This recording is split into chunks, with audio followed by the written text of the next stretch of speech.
Hello friends, இன்றைக்கி readymade அதிரச மாவு வச்சு அதிரசம் எப்படி செய்கிறதுன்னு பார்க்க போகிறோம். வாங்க பார்க்கலாம்.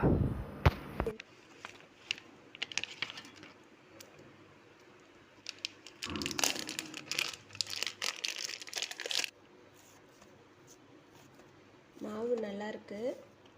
இதில் எல்லாமே அவங்க கலந்துருக்காங்க, அதனால் நம்ம எதுவும் கலக்க வேண்டியதில்லை.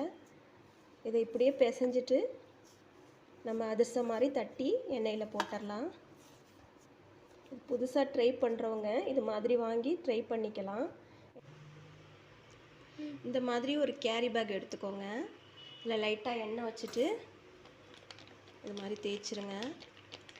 வாழை இலை இருந்தால் கூட அதில் கூட செஞ்சுக்கலாம். இந்த மாதிரி நல்லா உருட்டிடுங்க. கையிலையும் லைட்டாக எண்ணெய் இது மாதிரி தேய்ச்சிருங்க. தேய்ச்சிட்டு இந்த மாதிரி லைட்டாக ப்ரெஸ் பண்ணி விடுங்க.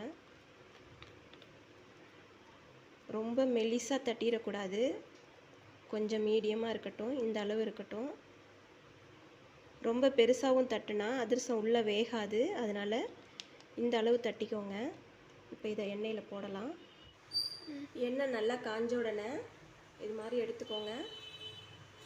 இது மாதிரி போட்டுடலாம்.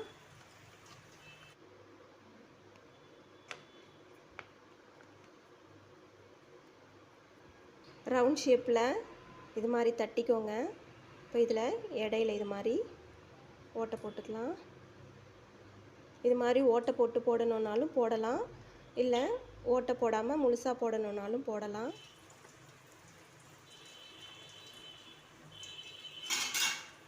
எண்ணெயை இது மேலே இது மாதிரி எடுத்து விடுங்க. அப்போ தான் நல்லா உப்பி வரும். ஸ்டவ்வை லோ ஃப்ளேமில் வச்சுருங்க, இல்லைன்னா டக்குன்னு கருத்துரும். அதனால் ஸ்டவ்வை லோ ஃப்ளேமில் வச்சுட்டு இது மாதிரி வேக விட்டுருங்க.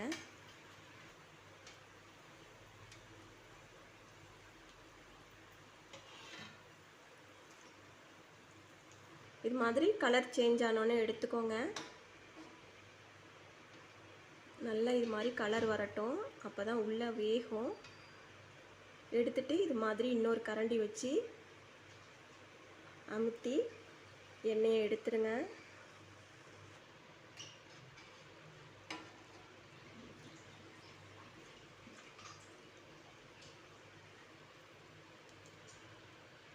அதிரசம் செஞ்சுட்டு இது மாதிரி ஃபில்டரில் போட்டு வச்சுருங்க.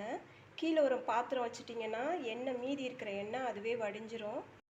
அதிரசம் எல்லாம் நல்லா வந்திருக்கு, நல்லா வெந்து சூப்பராக இருக்குது. நீங்களும் இதே மாதிரி செஞ்சு பார்த்துட்டு எப்படி இருந்ததுன்னு கமெண்ட் பண்ணுங்கள். நம்ம சேனலை இது வரைக்கும் சப்ஸ்கிரைப் பண்ணாட்டினா சப்ஸ்கிரைப் பண்ணிக்கோங்க. தேங்க்யூ.